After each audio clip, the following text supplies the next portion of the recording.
Ladies and gentlemen, I didn't think we would see the light. We were carried by After Hours past 2 years, and I asked myself, could it be better?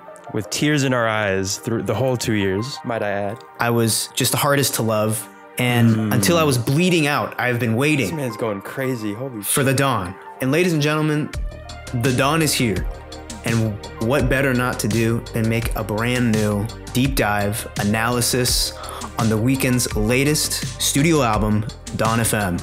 Starting with, let's just jump into it. Yes. Dawn FM, titular track. Let's go.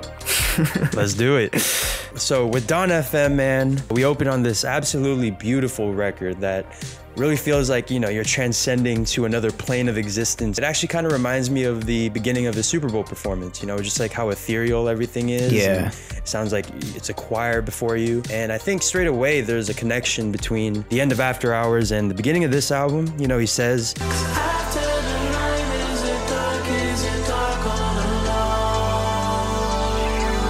calling back to the last album with Blinding Lights, being the hit single, the #1 single ever, might I add. Ever. And, the album taking place in Vegas and LA, two of the flashiest places on earth. So he's basically asking, what now? With After Hours ending in the main character dying, and Until I Bleed Out, he actually, leads into how Dawn FM introduces the overall concept of the album, the idea that we're stuck in this purgatory state, this middle ground, and we're stuck in traffic waiting to reach the light at the end of the tunnel. And this is a radio station. This album is a radio station that we're listening to, and we have this radio host who's guiding us to the light and helping us transition. So that introduces us to the radio host, Jim Carrey, who I really like. I really enjoy Jim Carrey's presence on this album. He's kind of like this patient, guiding spirit that knows a little bit more than he leads us to believe.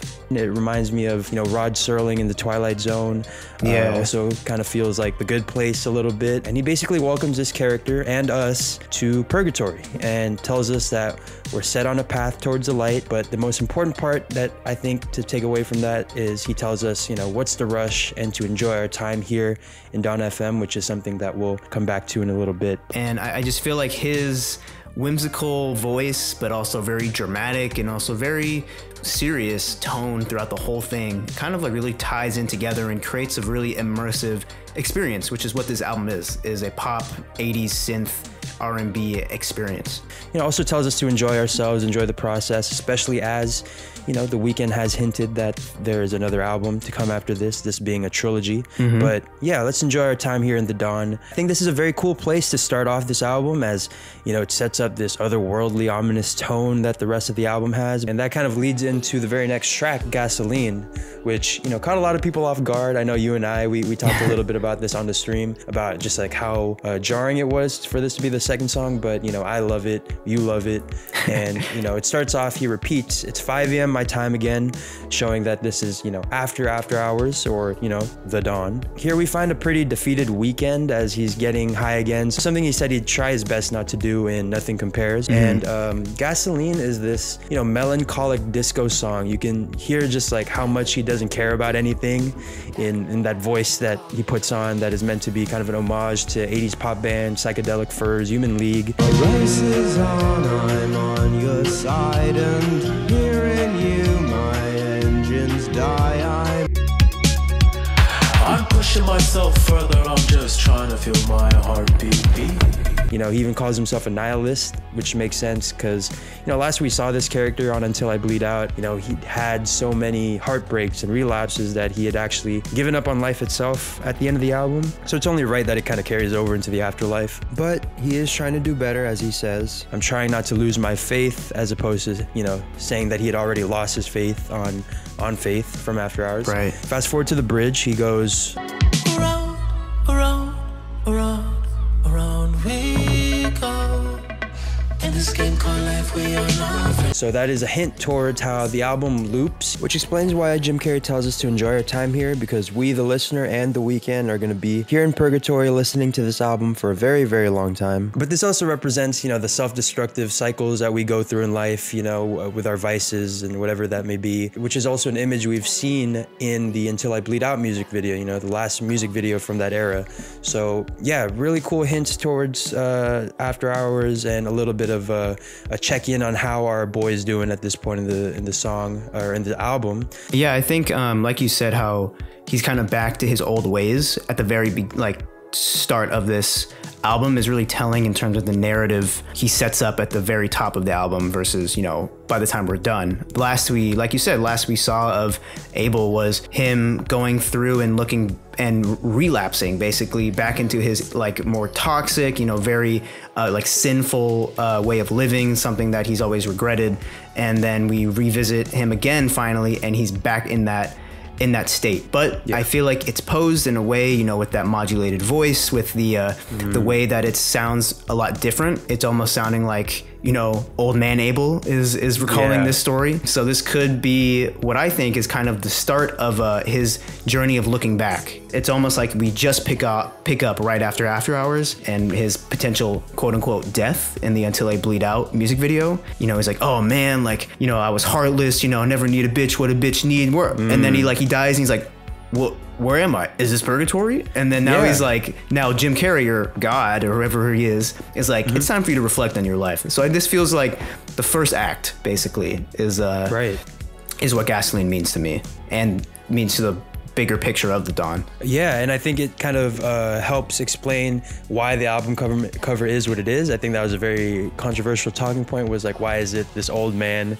that we see? But that's how he feels inside, you know. He feels like this old man who has been through so much, you know, is so much wear and tear. With Gasoline, this is kind of him expressing all that and showing like, what is there to live for in this afterlife or in life itself. Right. And that kind of transitions into How Do I Make You Love Me. It's kind of the first song that's about love, you know, about women. And straight up, man, I'm gonna just say to you, I think this song is about those LA girls, man. No.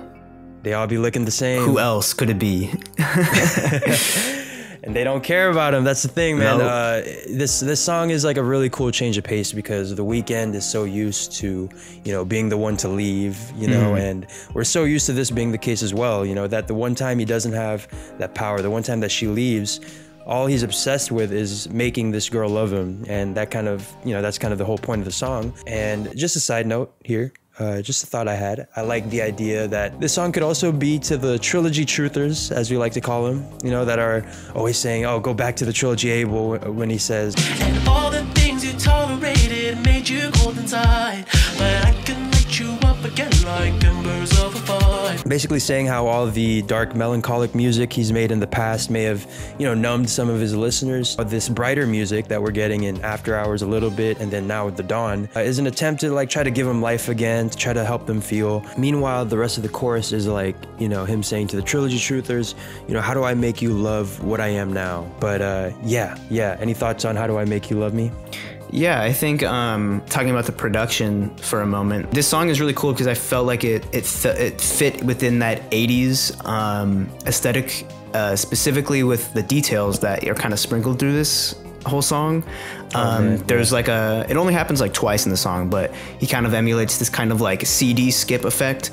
Just another like really interesting detail that he added that makes us really makes the track a little bit more tangible for us, as if we really are listening to a CD or we're listening to the stereo in our car or something like that. Yeah, and there's so many little nuggets in there that, especially if you're listening on headphones, it just like, you just feel them, you know? Yeah. And speaking of details, thank you for bringing up details in the production, because I want to talk about the transition, man, from this song into Take My Breath, because towards the end you get this, you know, constant beat that it feels like a heartbeat, and you hear him, you know, gasping for air, very Michael Jackson-esque, and then the guitars kick in, yet the gasps are still there. But literally watch your phone next time you listen to the transition, and the second your phone goes from How Do I Make You Love Me to Take My Breath, the gasps disappear, and that space where the breaths were start to feel empty, which means the song actually did. Take my breath.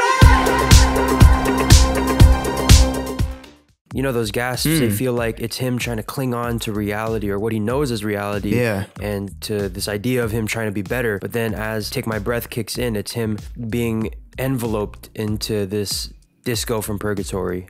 I'm so happy it's the extended version, by the way. Yes, and the only version I recognize. Right. Yes. And if you don't know what we're talking about, don't worry about it. Yeah. And I'm not going to talk about the lyrics as much because I think that the picture the song paints is a little more important to the story, but we would strongly suggest reading it back knowing that it's about a choking fetish.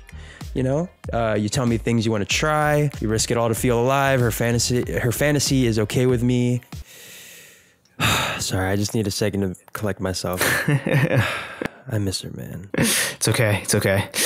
I think that's interesting though, like the choking thing, because I felt like there's a lot of choking or squeezing of neck imagery throughout this whole thing. Yeah, very morbid. Yeah, and that definitely parallels or is some sort of callback to one of the bonus tracks off of After Hours where, you know, he says asphyxiate, you know, this kind of feeling. He always talks about how he's paralyzed and stuff like that. And so he's very physical with the way that these women make him feel like. And on that same note, you know, the way he paints this picture of a disco in purgatory is so vivid. You know, how you have that like voice put through a filter that's super demonic. It sounds like it's straight out of Thriller. You have those dark synths that feel so sinister, you know, that that breakdown, the bridge that feels like you're kind of just like descending further into the darkness. It's all just like really helps paint this atmosphere that you're at a dance, you're in that scene from the Take My Breath music video where with all of these demons around you. And yeah, I love that even the radio single is just a super dark and morbid track disguised under like it's, you know, again, that Can't Feel My Face, that Blinding Lights type vibe. Does it again, man. Does it again. I understood the track more in context of everything else, especially the placement of it in the track list. And I love that the next song that follows it up is what it is. Yeah, man. Sacrifice. It's actually, you know, the song at the very end of the Take My Breath music video, something we speculated, like, is that a track, you know? But sure enough, it is. And in Sacrifice, we're still riding the high from Take My Breath and honestly kind of loving it, you know? We're kind of becoming engulfed in it. We've descended into the darkness and here we are, you know, dancing our asses off in purgatory. And he says, every time you try to fix me, I know you never find that missing piece. So there's this girl that obviously cares for him or has cared for him for a while now and is trying to help him, but he keeps pushing her away for whatever reason that may get explained in a little bit. He also says, I sacrificed your love for more of the night. I don't want to sacrifice, but I love my time, which is kind of a theme he runs with later on, is what did you do with the time you had, and how do you plan on spending the time you have now? And then in the bridge, one thing I noticed is that he actually uses a similar vocal riff to Take My Breath. Take my breath away and make it last forever, baby. Oh, baby, I hope you know that I tried. Which is kind of meant to show that he's still riding that same high from the record, or at least it's taking place in the same night. Yeah, again, these tracks are kind of like companion pieces. They're super funky. Life of the party, illuminating white tiles on the floor, dancing with the devil in the pale moonlight type records. Exactly. Can we talk about that guitar lick throughout the whole thing? I think that's one of the best, one of my favorite beats on this track. Is how industrial and gritty that sounds. I felt so like Beat It. Yeah, you know? exactly. Yeah, like you said, straight out of Michael Jackson or something. So definitely feel him channeling that. And I feel like it's just a perfect companion to Take My Breath. Like you said, both those tracks I feel like are happening in the same night. Oh, definitely. The Weeknd has had one crazy ass night, but you know, if you're feeling a little fluish, if you don't mind, we're going to go ahead and slow it down for everybody tonight. If you have someone next to you right now that you really, really care about, go ahead and hold them real, real close, because the next couple tracks we're going to talk about, we're going to take it nice and slow. Like this next track, A Tale by Quincy. In this track, we actually get our first key character to the narrative, as you know, Abel said on his radio show, Memento Mori, with Quincy Jones, legendary producer. Saying he produced the Holy Trilogy of Michael Jackson albums is underselling his impact, in my opinion. Personally, I think he has the greatest ear for music in the history of ever, just with the artists that he's brought up and worked with. He tells this story about, you know, how his mom was diagnosed with dementia precox, which is what they previously called what we now know as schizophrenia, and was sent to a mental institution at a young age. And he, you know, brings up this haunting image of her, you know, being in a straitjacket and her being pulled away. And not only because of this did he not have a maternal presence, but his stepmom Elvira was pretty heartless towards Quincy and his brother, you know, making them wax floors and wipe windows every day. And he goes on to explain in the song that this affected his relationships with women, as he'd actually fall in love with anyone who, quote unquote here, acknowledged him as a human being. I'm gonna send up some stuff. You need a drink or anything? Some girls. The 84-year-old Jones replies, God damn, you horny motherfucker. You really have 22 girlfriends? I'm Quincy Jones. Hell yeah, everywhere. Cape Town, Cairo, Stockholm. She's coming in next week. Brazil, Belo Horizonte. I can't even pronounce these places. This here draws a pretty clear parallel to Abel's early life, as he didn't have his father in his life, as he said on Sidewalks. Grew up with no father, so nobody ever son me. Also, he lived such a crazy lifestyle, you know, dropped out of school and moved out of the house that his mom, the only parent in his life at this point, had looked at him with, as he says, the worst look anyone could have ever had on her face. She looked at me like she had failed.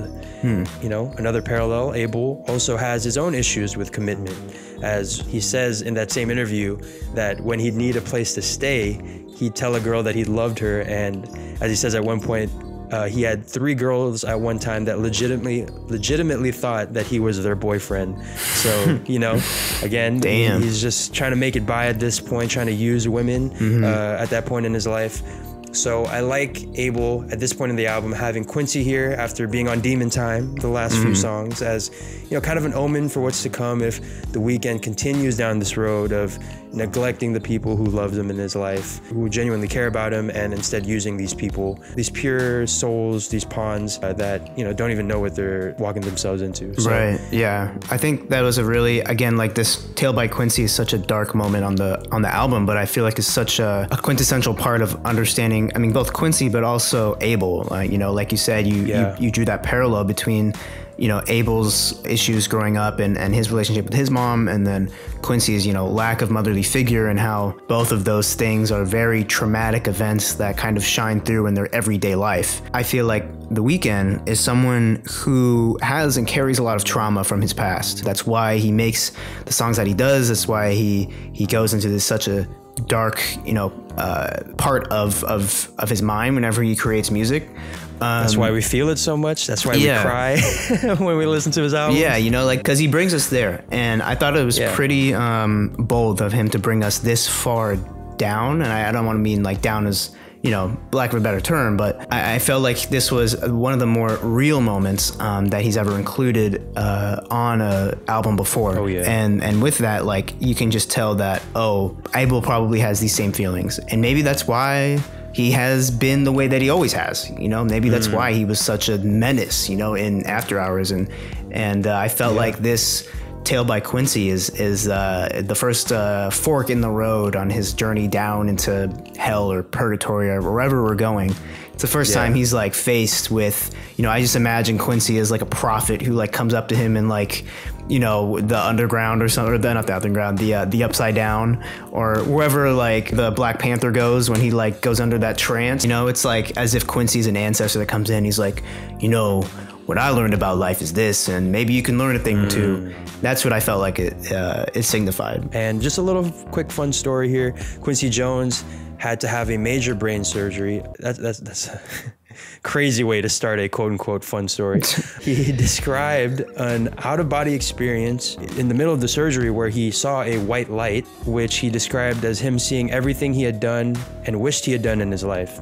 The cliche about your life running in front of you, all of your life just passing by, it really happens. That white light happens, and You did see that? oh yeah. You did? Oh sure. What does that sound like? Meanwhile, this whole album is all about what have you done? Exactly. What do you plan to do with the rest of your life? Walking towards the light. So yeah, a lot of parallels between Quincy Jones and The Weeknd, and transitions over into one of the standout records for sure. Out of Time. And hey, Matt, you see that button over there? Right here? Right over there. Yeah. Would you mind pushing it for me? Boom, baby. Because we are in full simp mode, baby.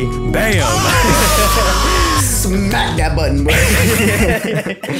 Because we are in full simp mode. We have tears in our eyes with this song, man, because we are out of time. Yeah. And speaking of time, this song is just one of those songs that feels timeless. It's just like what falling in love sounds like even despite the subject matter of the song, it feels like one of those songs that you want to hear when you're sinking further and further. Just that glistening love track. Love it. Oh yeah. This is definitely what Mark Anthony Green on that GQ interview was talking about, where it's like that one of those songs that you want to have the dance with the love of your life with. Absolutely. I definitely agree with that one. You know, if we're gonna talk about highlights real quick, this is definitely one of my highlights on the whole album. I mean, this song is such a heart-wrenching ballad. You know, it sounds like if MJ was still around today, he would be making music like this, like, honestly. I think the notes that he's hitting, the riffs, like the melody of this song is so glistening, like I said, and that it felt like such a pretty moment on the album. And I always look for those ballads. You know, it doesn't matter what the vibe is of the Weeknd album, he's got to have his ballads on there. And I'm really glad that he made such a timeless record. You know, you always talk about how can't believe that this is something I can always revisit to at any point in time, because it feels so transcendent of time. And I think that is such a huge aspect of the Dawn itself, and like in concept, but also just in theory. Like, this track is just one of my favorites. So I always like, if this comes on, I'll be like, all right, I'm listening to the whole album. And he seems to have learned from his conversation with Quincy, thank God, as he opens up in a way that, you know, this character, if we're even going all the way back to After Hours, hadn't opened up at this point, you know, to this point, acknowledging, you know, how much trauma there's been in his life, and that he's been cold to the people who loved him. And obviously, you know, he brings back that concept of time in the chorus, as the title suggests. In general, the song is kind of like the antithesis of Sacrifice, as he talks about, you know, regretting what he did on there is pushing people away, or particularly the person that was there in that song, Sacrifice. You know, he had sacrificed his time with her for more of the night, is legitimately going back and apologizing for that. When you cry and say you miss me, all I told you that I'll never leave. Say I'm there for you, but I'm out of time. Say that I care for you, but I'm out of time. Yeah, this song just feels very sincere, you know, because at this point, that's how this character feels. Regretful about the amount of time that he had and wasted with everyone. And then we get this nice little interlude from the radio host, played by Jim Carrey, who it's actually kind of like equal parts comforting and creepy at the same time, as he says, "Don't you dare touch that dial, because like the song says, you are out of time." And he basically reminds us that we're almost at the light, we're almost there, we will soon be healed, forgiven, and refreshed, free from all trauma, pain, and guilt.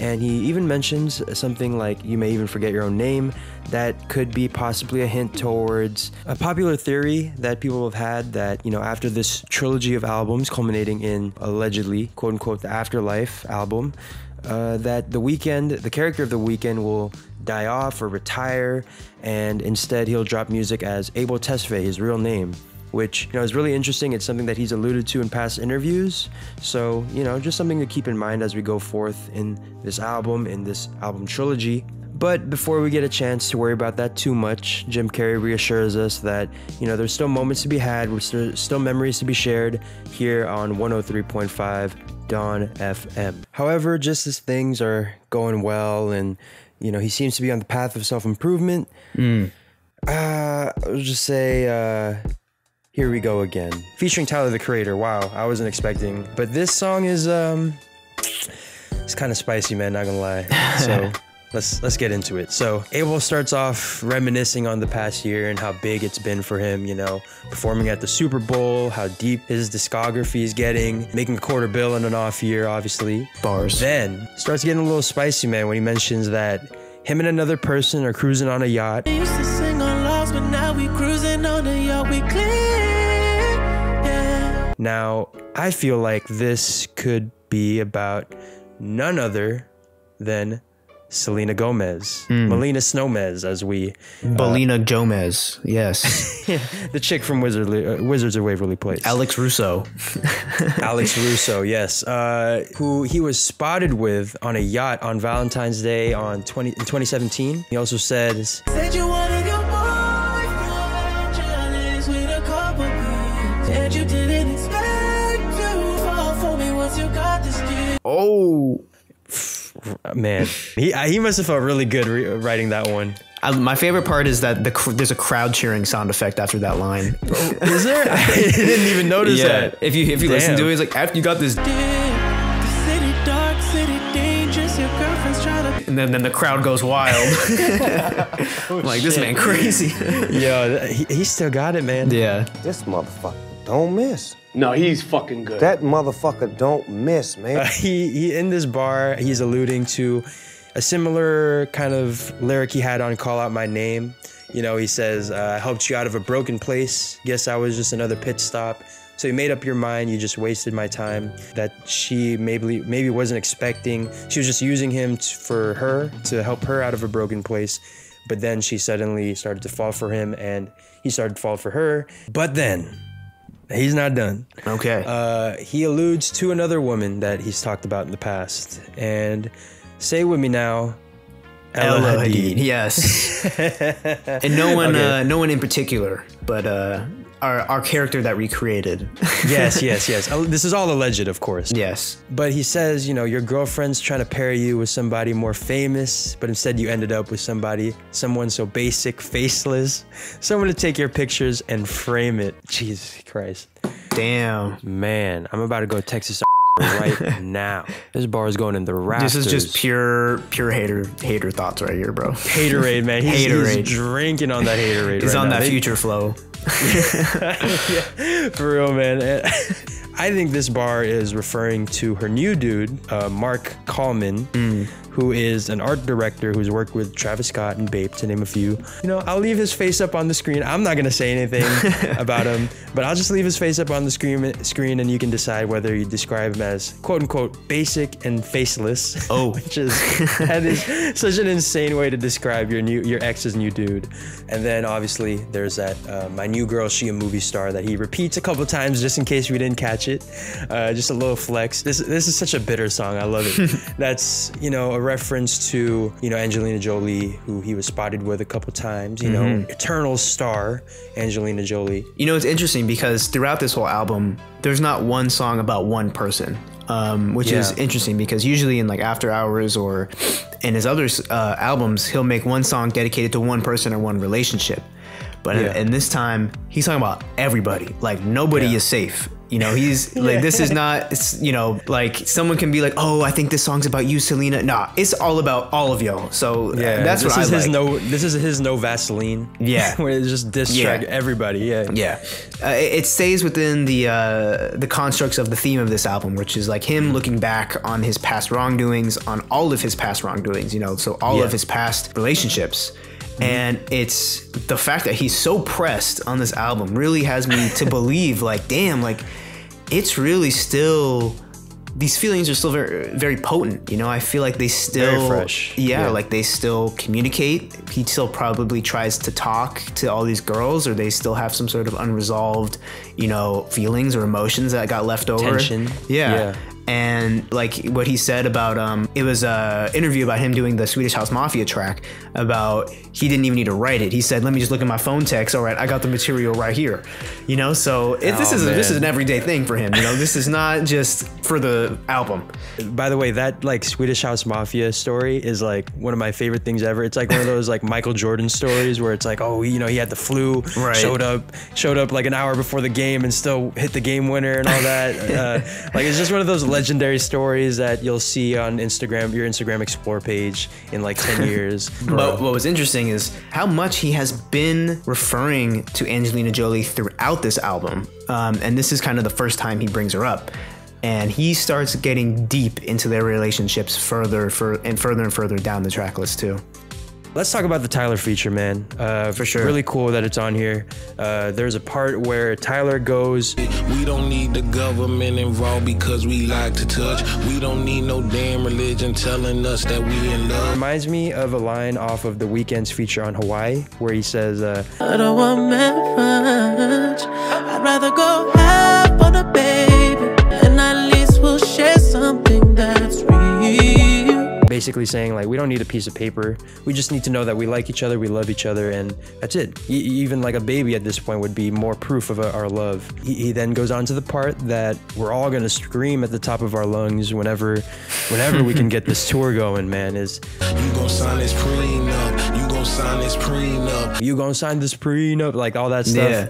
Beautiful. You've said, as you've referenced, like very Kanye-esque, very iconic. Just in general with the rest of this song, man, it's really interesting just because the lyrics are, as we said, kind of bitter and foreboding. Meanwhile, the tone of the song is very bright and in line with, you know, the sincerity of Out of Time.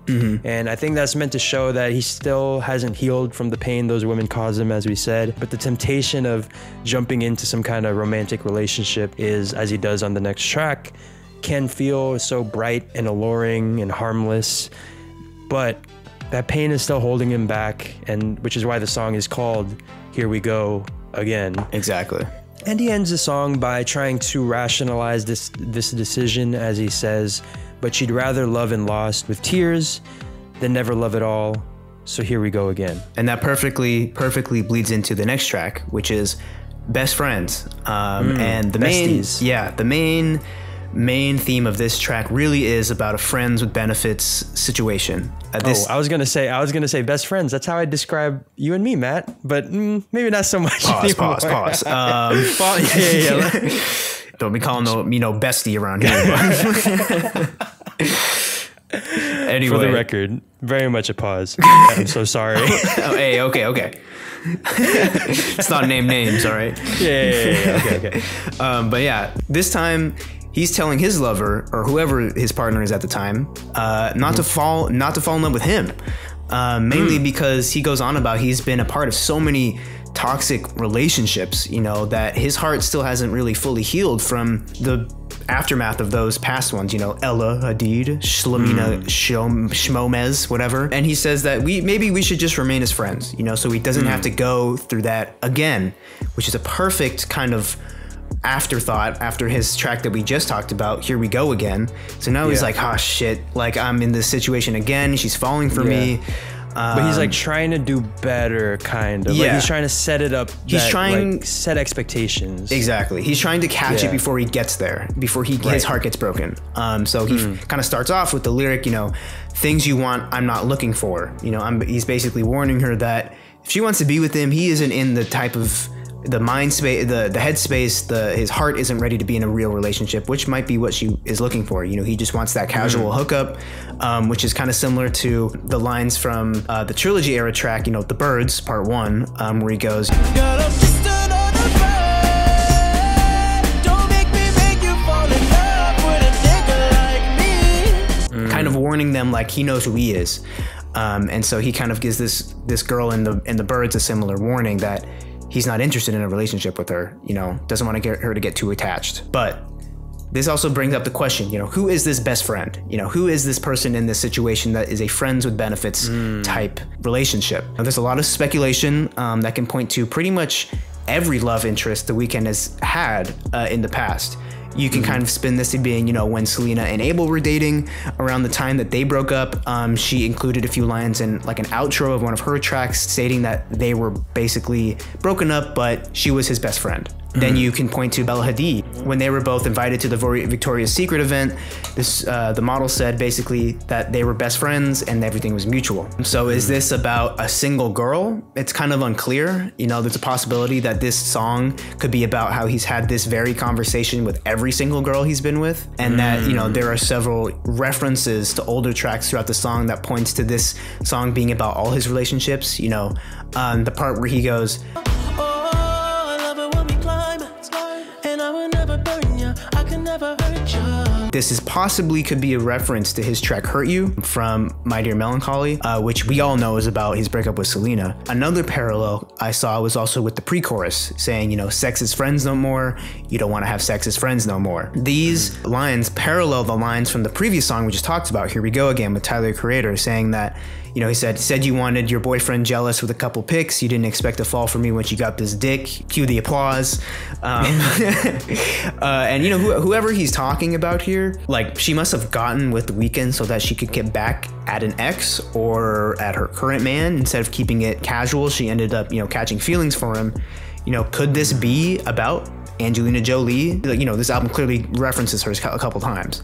Did she want to make Brad Pitt jealous because they clearly had a very messy divorce? Or she could be talking about Selena again. Selena always, I feel like, has some sort of one foot in the Weeknd's door, one foot in Justin Bieber's door. Yeah. You know, it does feel like an overarching conversation to everybody he's dated, you know, which is a different approach that he's had on other previous tracks where he's made a whole track just about one person in one situation.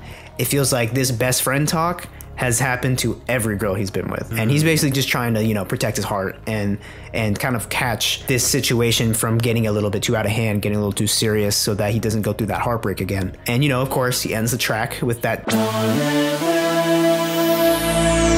You're listening to Dawn FM. Put a little tag or an outro thing for the listener to remember which station they're listening to. So, which I love because it just kind of furthers that immersion of the whole album and is a great way to bring us from one track to the next. But yeah, what concept album, man. This is like a concept album to the fullest degree. Definitely, yeah. Any other remarks on Best Friend before I transition to the next one?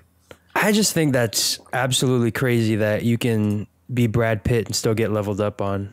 That's the thing. I'm still stuck up on that. Not only that, but you're the one who's being leveled up with. Like, that's gotta boost his ego a little bit. You know, I would be having some like crazy self-esteem. I'd be dropping. It explains Here We Go Again, because at that point I'd be like, yo, well, let's diss everybody out here. Right. I got Angelina Jolie calling. She has a whole ass family. Like, it doesn't even matter.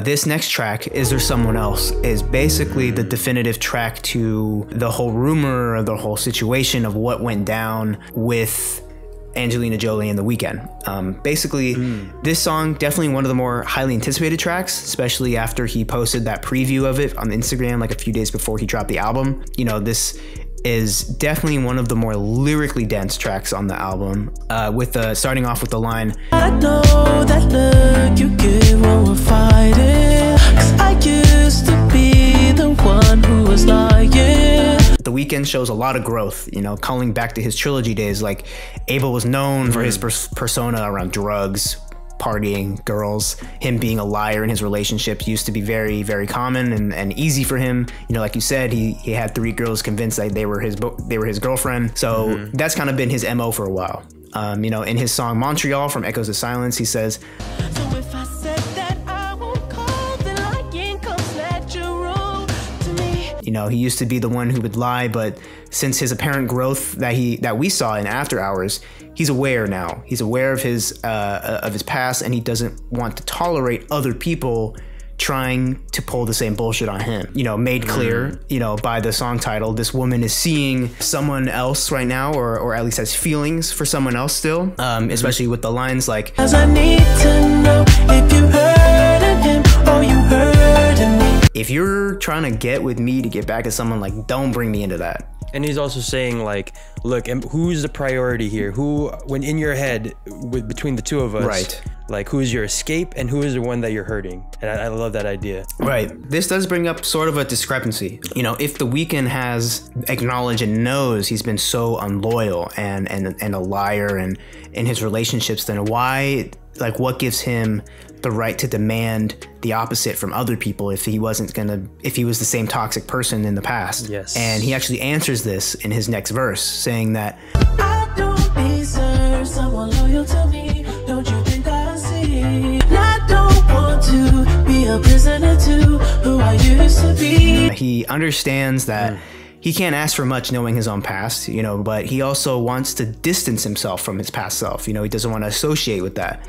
You know, this use of the word prisoner could be a callback to the track Prisoner on Beauty Behind the Madness, the same title featuring, Lana Del Rey. In that song, we find Abel like fighting his addiction to drugs, to this toxic love, to his sinful lifestyle. But then in After Hours, we see him relapse, and as he goes back to his old ways, we saw him go through that whole experience of where he goes too far and then he ends up dying. And then in the dawn, he's finally realizing what those toxic traits he has been living with and this persona that he's been forced into, he's not understanding it. And in this track, I think Abel is just trying to be a better person, but he knows that deep down, he's not sure if he really is. First off, man, just talking about the song alone, my head was about to disconnect from my body with how just hard I was nodding my head to the beat. It just feels like such a late night, cruising through the city. It almost feels like you're flying late night, Blade Runner style, cruising through this futuristic city, seeing all the pretty lights and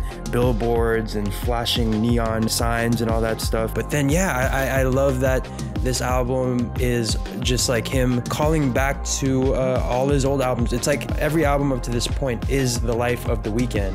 I just like that running motif that he's just calling back to every single thing he's done in all those albums and holding himself accountable and trying to be better, but it's still, that struggle is still there, which I love. Definitely, yeah. Now, I said that Is There Someone Else was one of the more lyrically dense tracks on the album.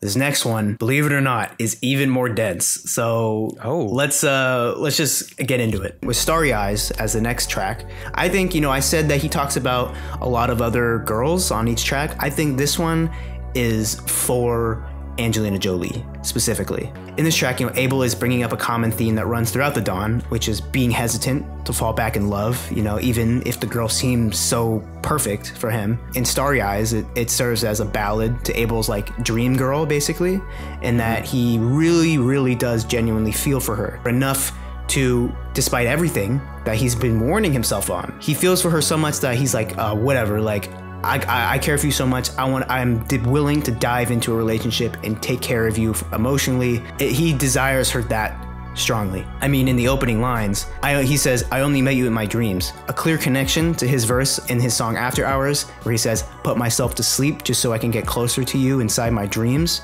The Weeknd could only dream about approaching this girl. Now he's able to meet her or have met her in real life. This is a definite callback because just a few lines after he says, I want to feel you close, which is very similar to the line in After Hours, I want you next to me. So basically he's alluding to his dream girl being so far away that it seemed like he could only visit her in his dreams. But now he has actually been with her. Fellas, there is a chance. There is a chance. There is a chance. She's out there, bro. Yes, this is for all of us. Hold on. Manifest it, all right? Just, it's the girl of your dreams is out there, all right? So why Angelina Jolie is my question.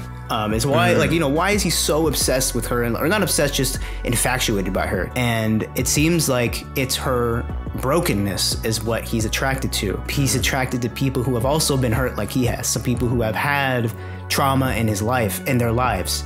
Look at Quincy Jones, talked about his trauma in his life. That's why I feel like Abel even included that in excerpt. So it makes sense that he would try to confide in a woman who has also had trouble in her life. He says, but you're defeated, baby, broken, hurting, suffering from a shattered soul. Whatever it is that experience is, he feels like they are bonded by their shared traumatic experiences. This is also one of the first callbacks to Kissland as well on the album, since he says a very, very similar line in Belong to the World, where he says,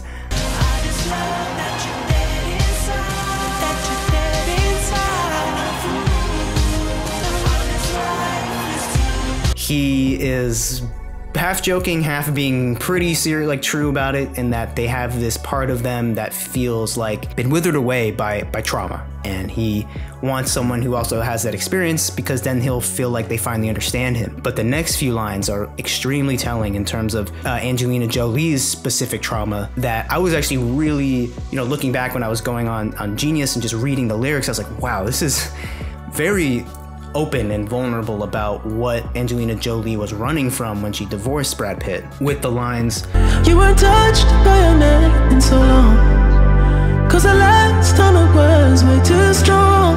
Angelina has had trauma related to intimacy. You know, this could be the main signifier that this track is about Angelina Jolie, you know, because in the past, Angelina has been very, very open about the abuse and emotional damage she said she felt being with Brad Pitt during their marriage. She said in a BuzzFeed article that she felt broken and traumatized, which is basically what Abel said in this track, is that, you know, that's why he wants to be there for her. You know, he continues in the song saying that he wants to be the one to be there for her, like, and be there for her heart, to help her heal from her trauma because he cares about her so much. Let me love you like you need, and I'll make it my responsibility.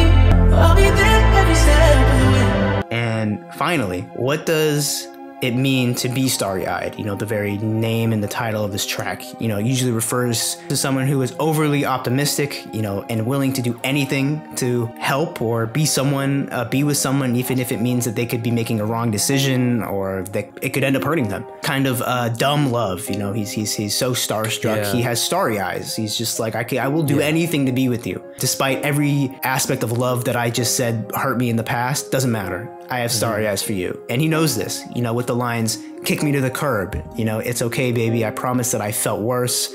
Back then I was starry-eyed and now I'm so cynical. You know, baby, break me, kick me to the curb. So with this line, he could definitely be referring to how he's been, you know, treated horribly in his relationships. You know, so whatever this dream girl of his, you know, Angelina, whatever she could say or do to him, it will never be as bad as those toxic relationships. But we know that he definitely had a part in the toxicity of the relationship. What I also think this could mean is that it could be referring to his career and the pain and the criticism that he receives so much by his own fan base sometimes. You know, I think, you know, a few days after The Dawn was released, he tweeted out those very weird and cryptic tweets saying like, I see everything, you know, since the beginning. You're obsessing over what you hated, you know, enjoy where you are. Look at what was given to us. This is Abel being very aware that some of his fans, we call them the trilogy truthers, aren't really feeling, you know, this album. You know, they prefer the old Abel, which, you know, it's always been said, I prefer the old Abel ever since Trilogy. You know, it's definitely gotten worse over the years. Like Kissland was very poorly received when it was released, and his mainstream break into Starboy and Beauty Behind the Madness was also received a lot of backlash from his OG fans. And, you know, people hated the After Hours music, the album cover, whatever. He's always being chipped away at, you know? And now that he's quote unquote so cynical, I feel like he's finally just embracing the hate and the negativity and using it to drive his point. And that's why he said, Angelina, you could kick me to the curb, it doesn't matter. I get hated on every single day. I get people chipping away at my personality, at my every being, at my own personal growth by my own fans. Nothing you can say to me will be as worse as that. You know, and obviously him dressing up as the old Abel and making it the album cover is kind of another dig at that. Here's the old Abel, right? You know, like, here's what you asked for. Yeah, if there is a song that kind of epitomizes what the album cover is and the look on his face, I think Starry Eyes is the one. Yeah. Just because of it really drives that point home of this wear and tear that he's gone through, the journey he's gone through. You know, that message of like, it's who you love that hurts you the most and that has hurt him the most, the women he's fallen for. A great point that you brought up, his fans, his own fans who he values their opinion so much. He said in that Zane Lowe interview, go ahead and take a shot. Take a shot. Ding on the Zane Lowe counter. Yeah, if you're a tater thought, if you're an exo thought, you know.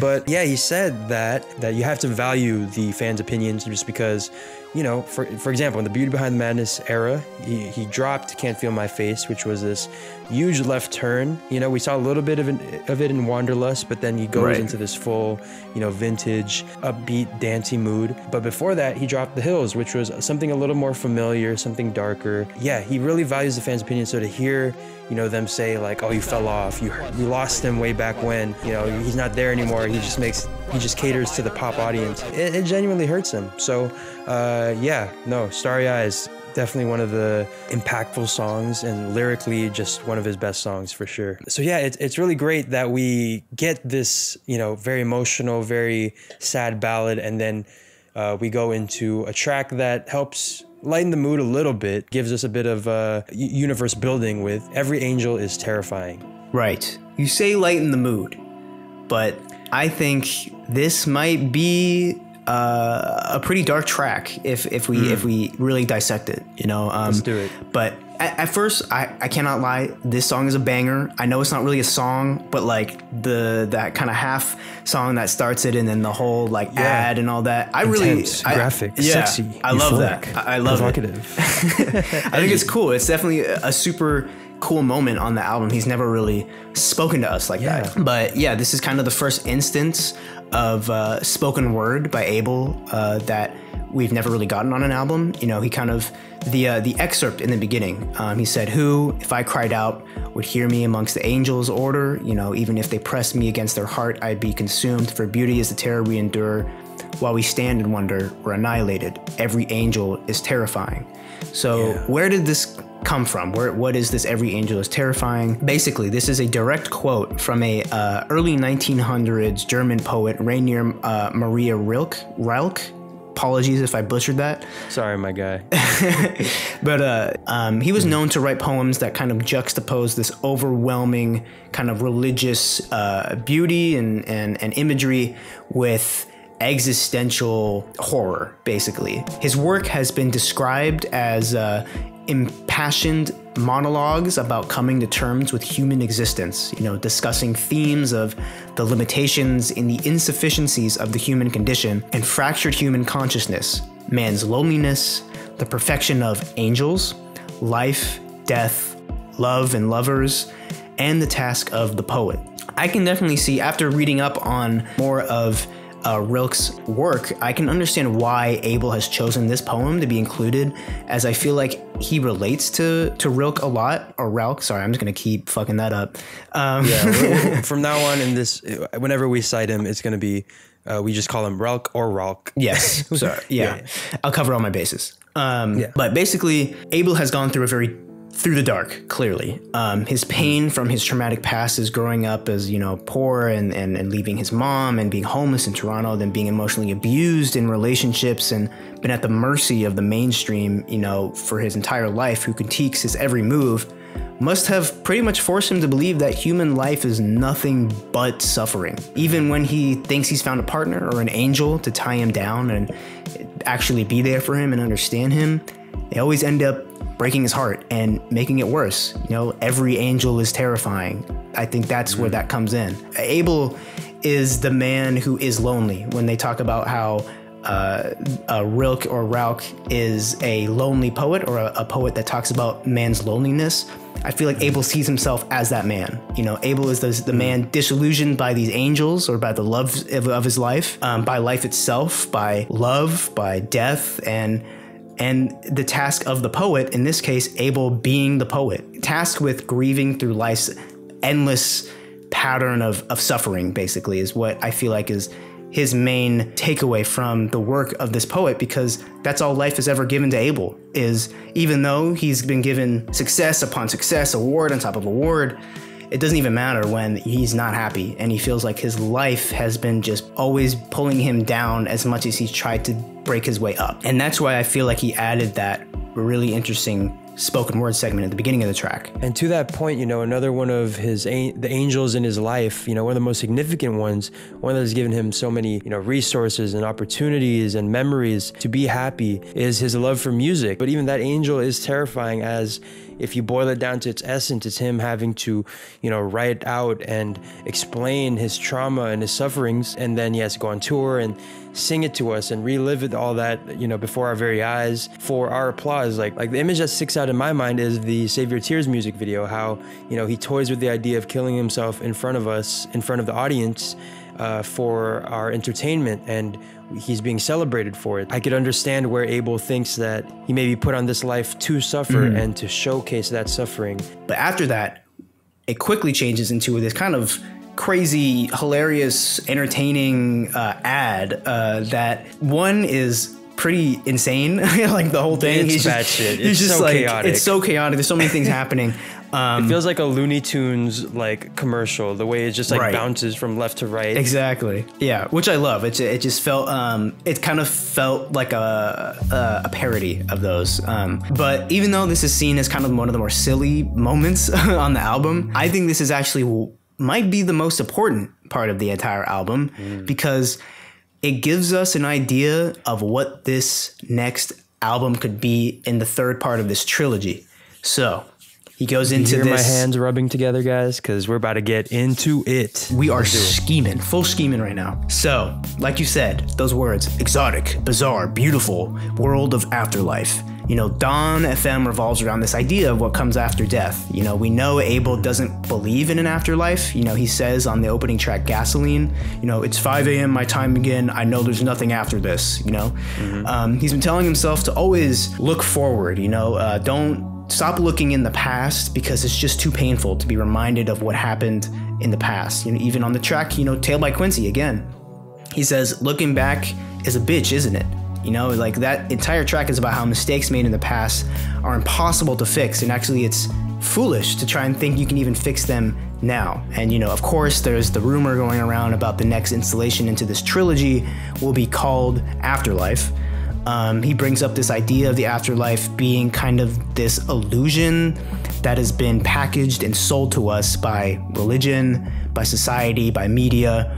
And he kind of pretends to be a salesman describing the afterlife, kind of poking fun at that fact, as if the afterlife or utopia or Narnia or Nirvana can be purchased from a TV ad, you know? So he goes into the weirdest parts where he's like, you know, call 1-800-414-4444. That's 1-800-444-4444. Yeah, 444-444. Which is, you know, you can see it's just like whatever. He's just like going crazy.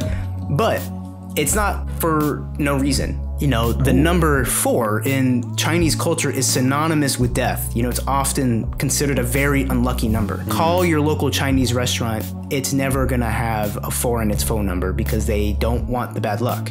But as I was looking closely at the lyrics of this, or I guess the script of this track, he repeats the number 2 times, the phone number. The second time he repeats it, it's actually a different phone number. The first time he says 1-800-414-4444. The second time he says it, it's 1-800-444-4444.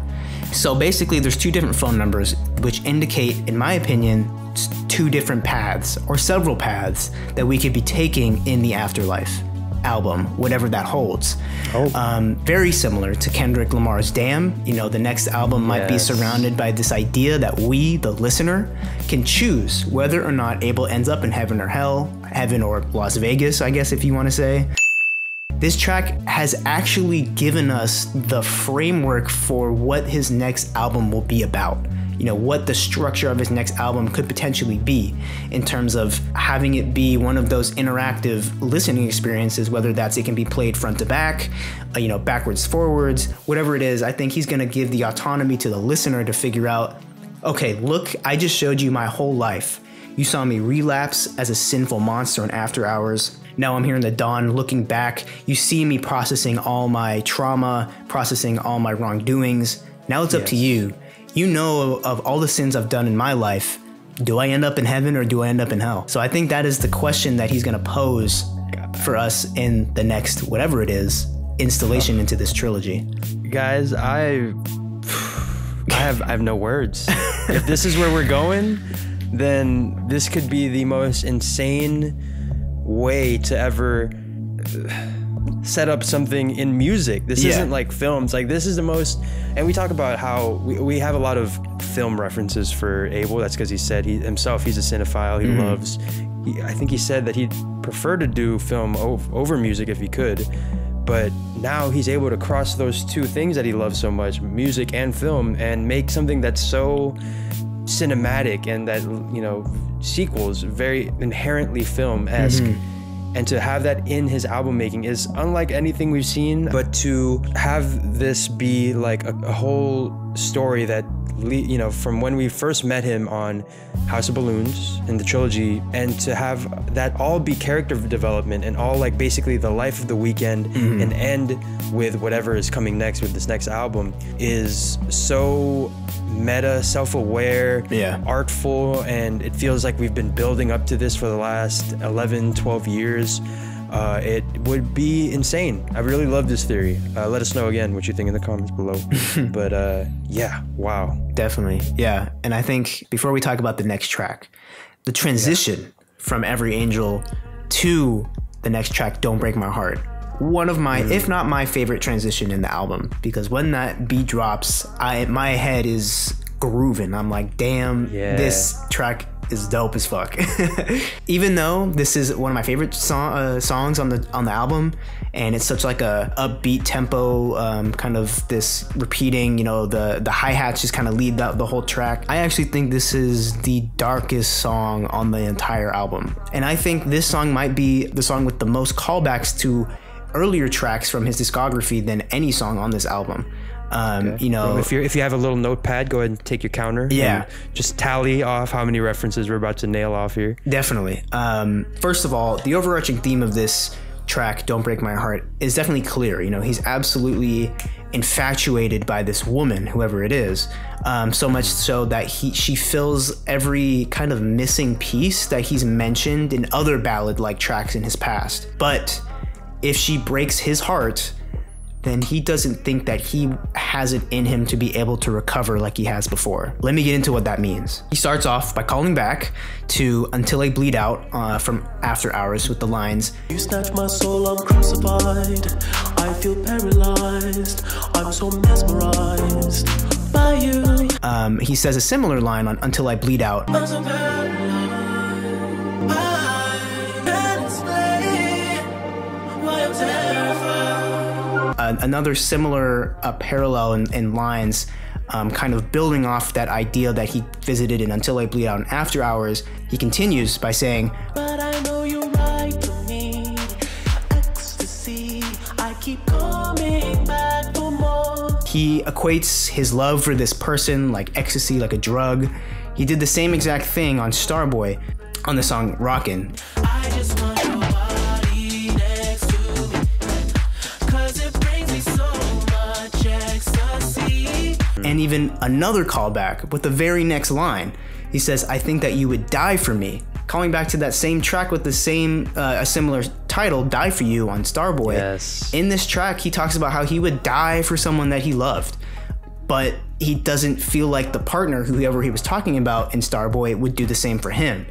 But in "Don't Break My Heart," the girl he's talking about definitely would die for him. With the chorus, he says, "Just don't break my heart. Don't let me down. Please don't break my heart. I don't know if I can take it anymore." Abel can't really take another heartbreak at this point. It could be the end for him, like the end of him. You know, the pain he's experienced after his past relationships have almost ended up killing him, you know, as he mentioned throughout After Hours. You know, his own death because of his relationships was a main theme in After Hours. And you know, he becomes almost suicidal when he's hurt. You know, he goes to these extremes to forget about the pain in his past, and like in "Until I Bleed Out," he says, "I want to cut you out of my mind till I'm bleeding out." You know, so he goes through these really dark moments when he goes through heartbreak, and he brings it up again in "Don't Break My Heart." He says, "I can't take another heartbreak or I'll end it all." He continues and says, "And the girl I used to love, we broke up in the club, and I almost died in the discotheque tonight." Exactly. Yeah. This is a direct callback to "Save Your Tears," obviously, which is about that run-in with Ella Hadid in the club in Hollywood. And basically, Abel wants a girl who is as crazy as him. You know, when he loves hard. You know, he would die for his girl, is what he says. And he wants someone who would die for him and do the same for him, because he can't just leave his heart on the line again just for it to be broken, or that might just be the last straw for him. "Don't Break My Heart" is another track that is really fun and upbeat on the surface, but holds some of the darkest thoughts that Abel has had on this album underneath the glimmering production, if you really listen to what he's saying. From there, though, transitioning into "I Heard You Were Married" featuring Lil Wayne. Again, like, the main theme of this song is that the woman he's trying to get to is either still in a relationship, or, you know, with another man, or she's actually married to another man. If we're going with the Angelina Jolie rumors, I think this could be a play on that whole situation where clearly Jolie and Brad Pitt are not married, but they are, you know, they were at one point, and they have a family and children together. So she has a whole other part of her life that she has to show up for. You know, Abel goes on to say, I know this is a fling, Joanne in someone's ring. It hurts to think I'm shedding you. You know, know, so clearly this lover is still with someone, or her heart is still with them at least. And, you know, Abel kind of shows his distaste for this kind of behavior, you know, saying like, if you don't love him, then do yourself a favor and just leave him. Your number on my phone, I'm going to delete it. Girl, I'm way too grown for that deceiving. And Lil Wayne even reinforces this idea with his verse saying, I bet he treat you like Virgin Mary. You like it dirty and I'm dirty Harry.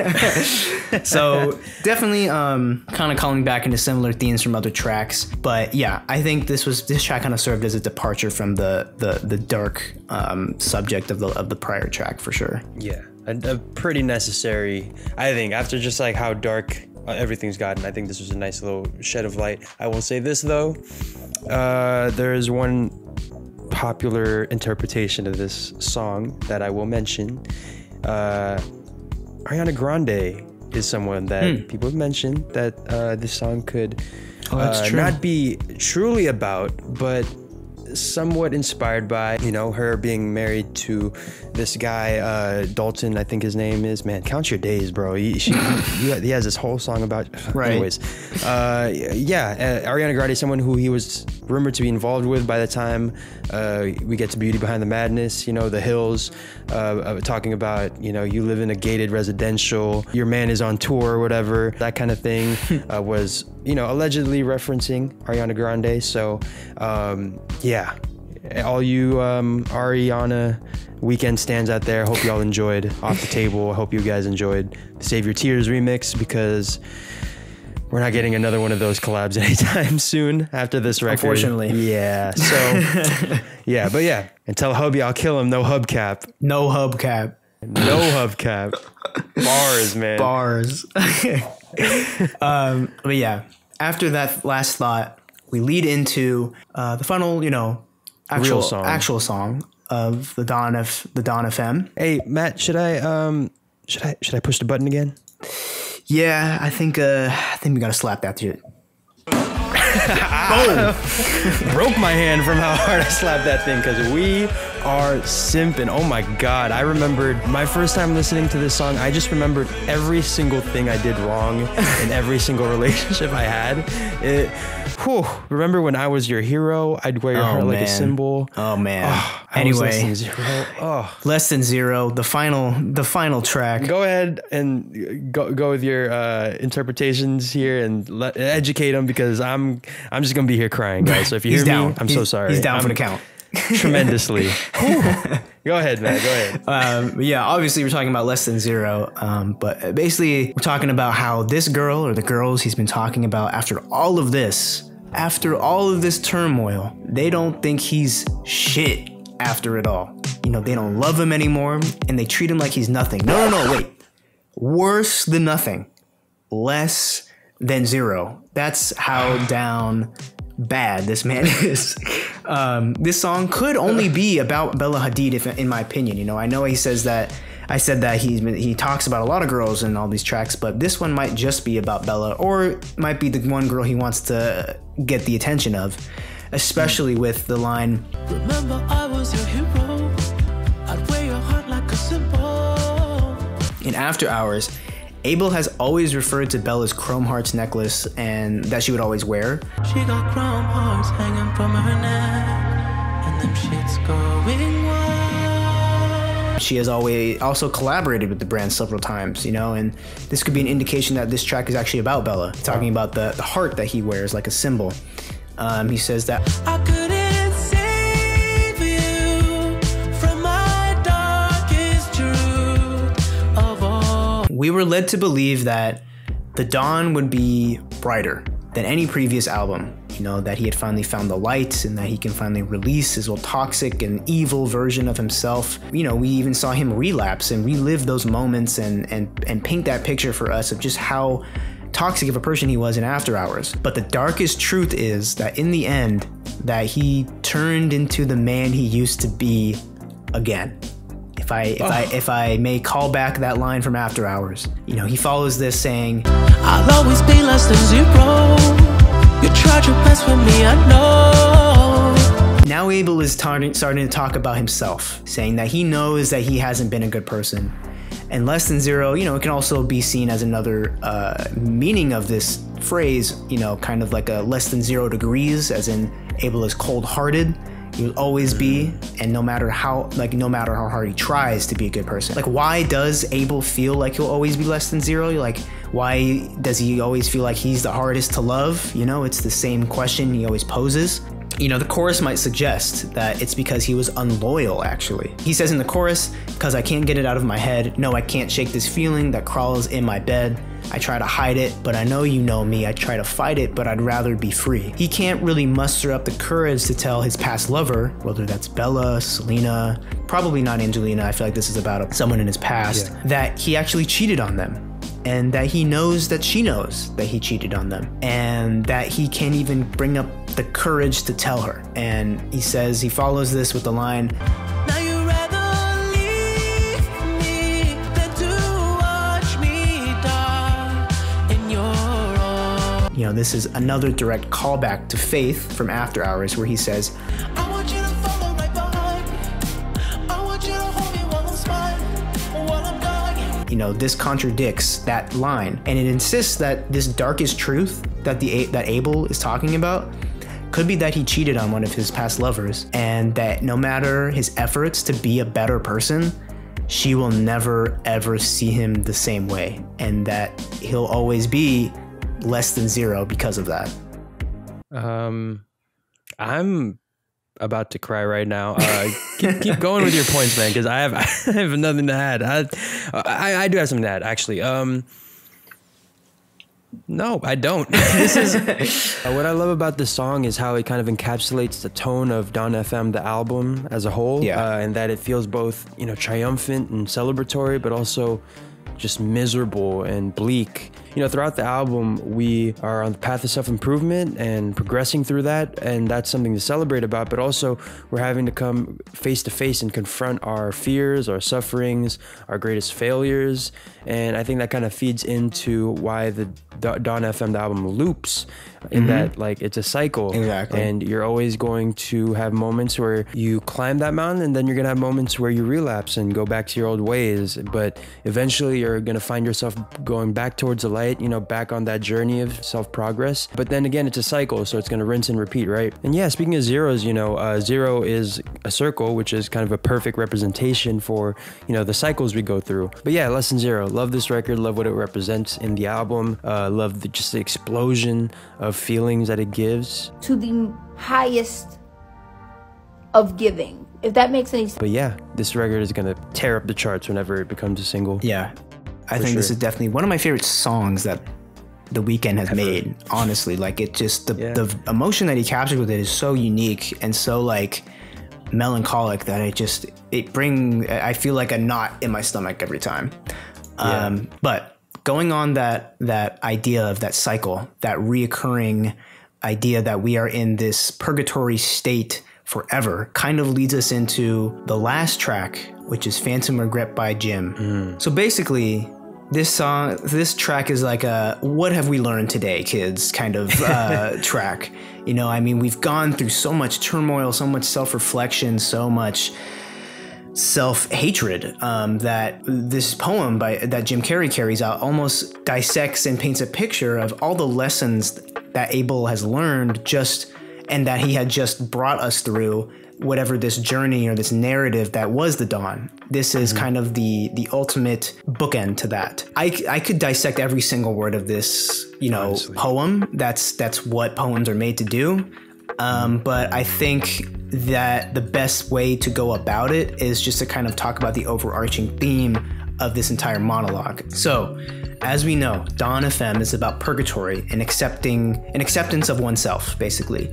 We get a lot of images of like bodies, or like these very biblical-esque images of like bodies and people in this underworld in his recent music videos for the Dawn, which show people entering this purgatory state. And so basically Abel is saying that this whole idea of purgatory or an afterlife is what kind of is weighing him down.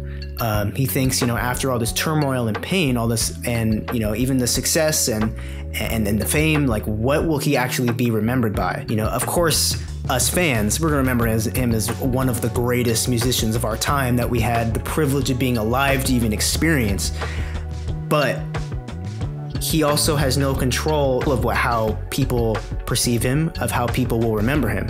He has no control about how people in his personal life will remember him. You know, he feels that even if he were to die tomorrow, that his soul wouldn't be able to rest easily, knowing how much pain and hardship he's caused other people, let alone what he's experienced on his own. With that, you know, he questions whether or not he even took a moment to enjoy the highs of his career with that line, were you just high or were you just stoned? You know, like, was he really in the moment for those moments? Super Bowl, you know, Grammys, not this past one, but at one point. Fuck the Grammys. Yeah. But all these crazy high points in his life, you know, receiving all these humanitarian awards and like, are you really happy because of that? Or are you just, is it just the drugs, you know, is what he's asking. Jim continues in the poem. He kind of lays out these aspects of the very basic aspects of human life. Like, you know, he says hunting and gathering, nations, race, society, like how none of these things matter in the afterlife. And he continues saying, heaven is only for people who have no regrets from life. But purgatory, or Dawn FM, is where you go and you still haven't released all those regrets yet. And some may never leave, because sometimes you will never be able to release those regrets of what you did in the past, what you did in your life. You know, that's, I think, is one of the most important lines. And he follows that, which I think is the line that kind of encapsulates what Dawn FM, what The Weeknd has learned in this journey, in that Jim goes, heaven is not that, it's this, meaning heaven is not external. It's not a place you go. It's not somewhere you strive to be. Heaven, to Jim and maybe to Abel, is inside of you. Heaven is finding your inner peace. Only those who have no regrets find this inner peace. And basically, finally, Abel takes all of this and poses it as a lesson that he's learned in life from all of his hardships and all this pain that he had to go through. He says that God knows life is full of chaos and full of pain and heartbreak, but God also knows that we have the ability to retune our minds and our soul to kind of align back to our greater purpose in life, you know, whatever that may be. Abel feels like he has to continue on this new spiritual journey that he kind of has discovered through the process of this grieving that was Dawn FM. And to kind of wrap it up, Jim says you must dance and dance until you find that inner peace that I was talking about, till you find that inner heaven, that divine boogaloo. Beautiful. Yeah. So with that, I think Dawn FM was a spiritual experience for Abel. And I feel like it was cathartic. You know, I think that's why he bursted into tears when Less Than Zero came up on the Amazon, you know, live stream, is because he knows where he came from with all these songs. He knows that it took him years to finally start working on himself and getting his soul back to where he was, getting that flower, that lotus, to bloom again. And I think we will see his decision, and if he gets there on the next album,